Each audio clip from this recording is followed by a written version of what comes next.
నువ్వు సృష్టించిన సృష్టికర్తతో ఎన్నో ఎన్నో ఎన్నో వివాదాలు నీకున్నాయి, గొడవలు. రాజీ కుదుర్చుకోవాలి నువ్వు ఆయనతో, శాంతి ఒప్పందం చేసుకోవాలి నువ్వు ఆయనతో. ఏదో ఉగ్రుడు ఆయన తప్పు చేసినందుకు ఏమండి నోవహు జలప్రళయంలో ఏం చేసేసాడు? మానవ వంశాలను తుడిచేశాడండి. మిగిలిన నరుడు అన్నవాడు మిగలడానికి వీల్లేదని ఎంత ప్రకోపం అండి ఆయన. దేవుడు ఏమంటున్నాడు చూడండి, యెహోవా ఈ మాట సెలవిచ్చుచున్నాడు, రండి మన వివాదము తీర్చుకుందాము. పాపములు రక్తము వలె ఎర్రగా కనబడుతున్నారు. రే, మీరు చేస్తున్న తప్పులన్నీ నా కళ్ళకి చాలా ఎర్రగా ఉన్నాయి, అవి హిమము వలె తెల్లబడును. దేవుడు అంటారు ఆఫరిస్తున్నాడు చూడండి. అంటే ఇప్పుడు తెల్లవైపోతాయి నువ్వు ఆయనతో రాజీ కూర్చున్నప్పుడు. యెహోవా మాట ఆలకించుడి, సత్యమును కనికరమును దేవుని గూర్చిన జ్ఞానము దేశమందు లేకపోవటం చూచి అందుకయ్యా ఆయన గొడవ. నీ పాపాలు క్షమిస్తానంటున్నాడు, నిన్ను పరిహరిస్తానంటున్నాడు, నీతో సంతకం పెడతానన్నాడు, సంధికి రాజీకి వస్తానంటున్నాడు. అంత మహానుభావుడు నీతో రాజీకి దిగుతున్నప్పుడు నువ్వేం చేయాలి? దేవుని కోపం నుంచి తప్పించుకోవాలి. ఈ సమాజాన్ని తప్పించడానికే కదండి మన ప్రయత్నాలు.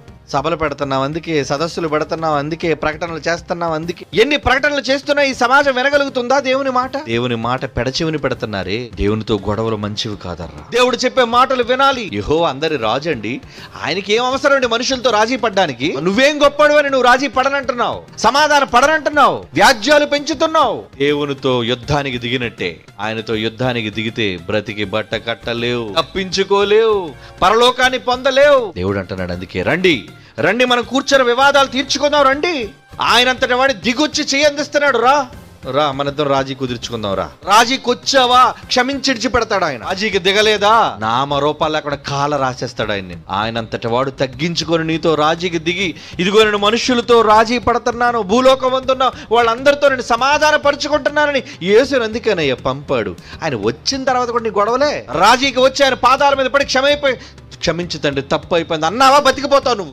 నేను ఎవరితోనో రాజీ పడ్డవేంటి, నేను ఎవరితోనో సమాధాన పడ్డవేంటి?